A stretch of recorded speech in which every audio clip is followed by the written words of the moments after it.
Good morning, Texarkana. Nick Walker here with Texarkana Contractors. We're talking with Jay Strickland this morning. It's Friday, October 17th. Talking to Jay here, LiveWire Electric, here located in Texarkana.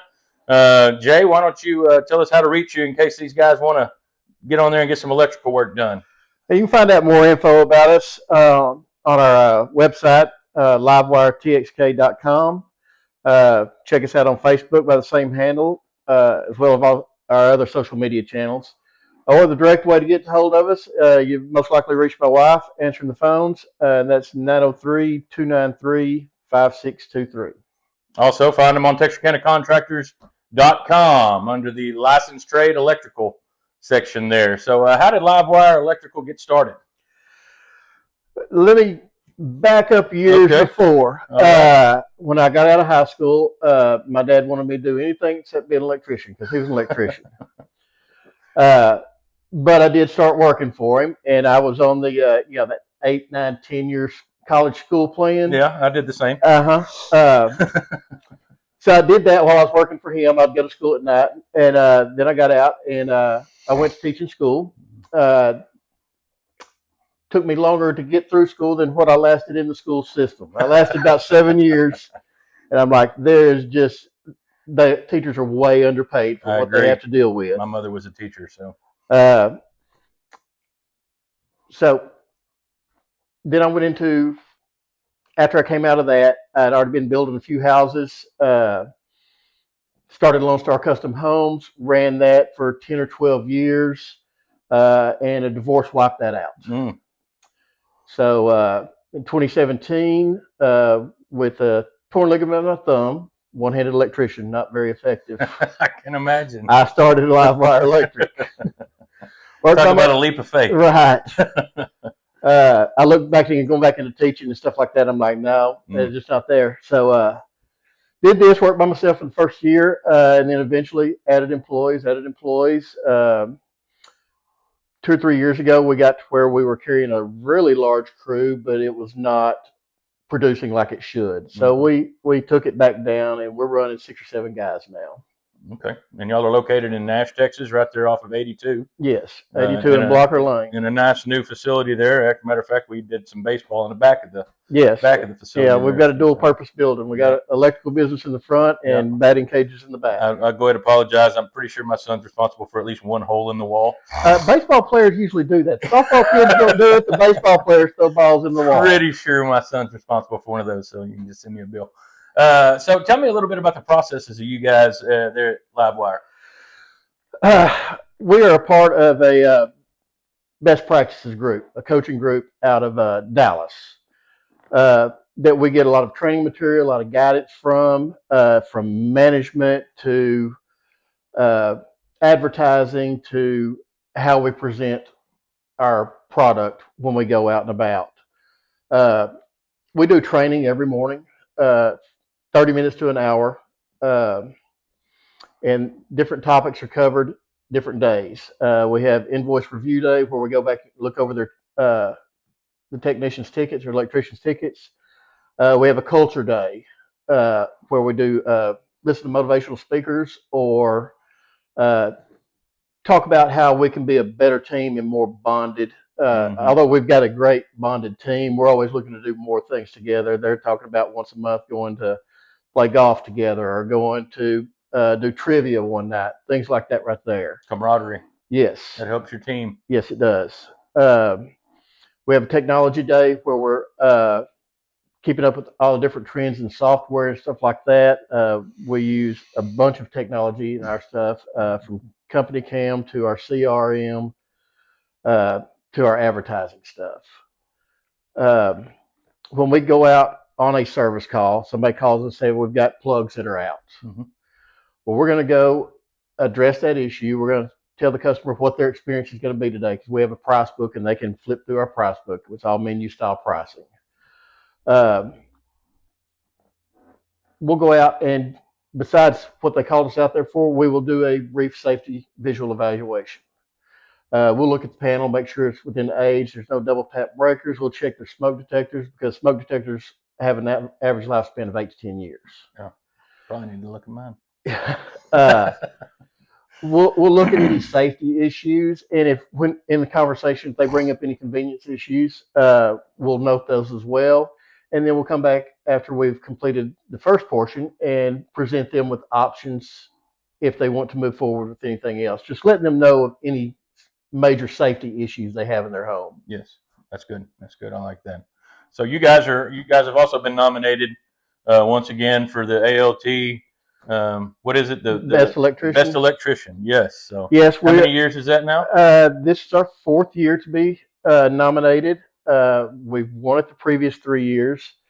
Matter of fact, the first year I didn't even know we were involved in it whatsoever. Debbie had sent somebody and knocked on my door at the house, and the lady was standing there with the plaque and said, "Congratulations, you won Best Electrician." I was like, "Oh, okay." Didn't know anything about it. It's a great way to be introduced. Right. So do you want to tell these guys how they can go vote for you? In the Alt magazine, on their Facebook page, they've got a link on there to vote for the best of, and as usual, the electricians are on the very last page. Yes, it's always fun because the roofers jump up on the front page. Well, you know, no comment. So we have reached out to our customer base and asked for their support in voting for us. And so we'll see how it turns out. There's a lot of competition this year. A lot of good electrical companies in there this year. Yep. So y'all go check it out. Go vote for LiveWire on ALT Magazine on their Facebook page. Jay would surely appreciate that. So, what dangers do you see when people try to do electrical work themselves? There's dangers around electrical work, period. It's just a matter if you've got the safety training and the knowledge and the know-how to maneuver around that.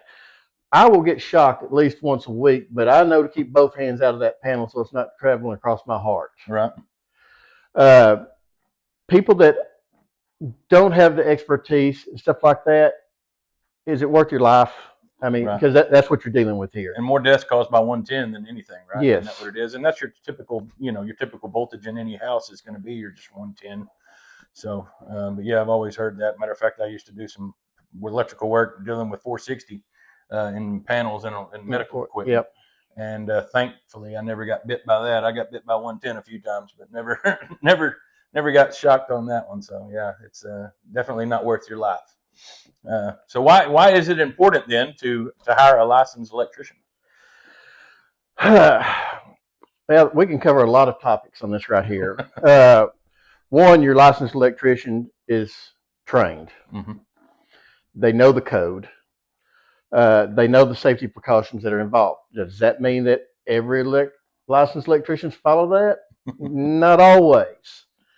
But say you had Chuck and a truck come over here and run you a new circuit for some plugs or something like that, and your house catches on fire, and the fire investigator says, "Here's the issue right here.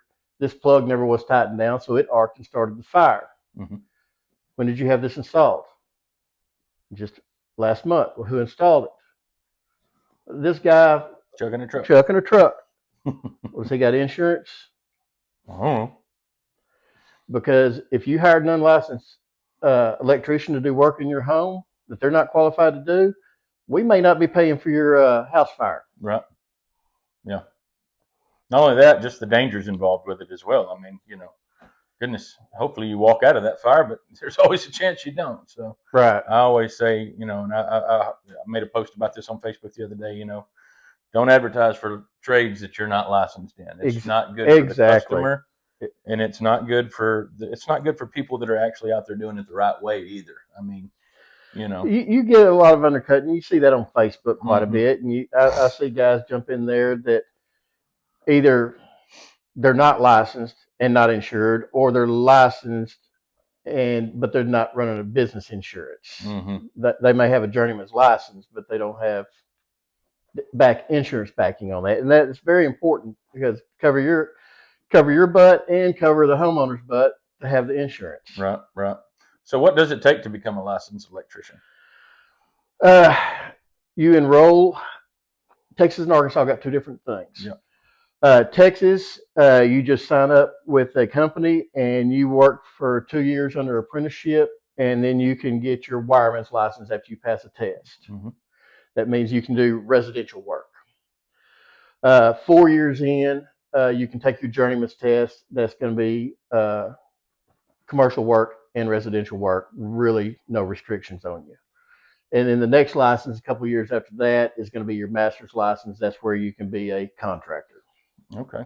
All right. Well, what would you say to someone trying to save money by using an unlicensed contractor? The only thing more expensive than a good electrician is a bad electrician.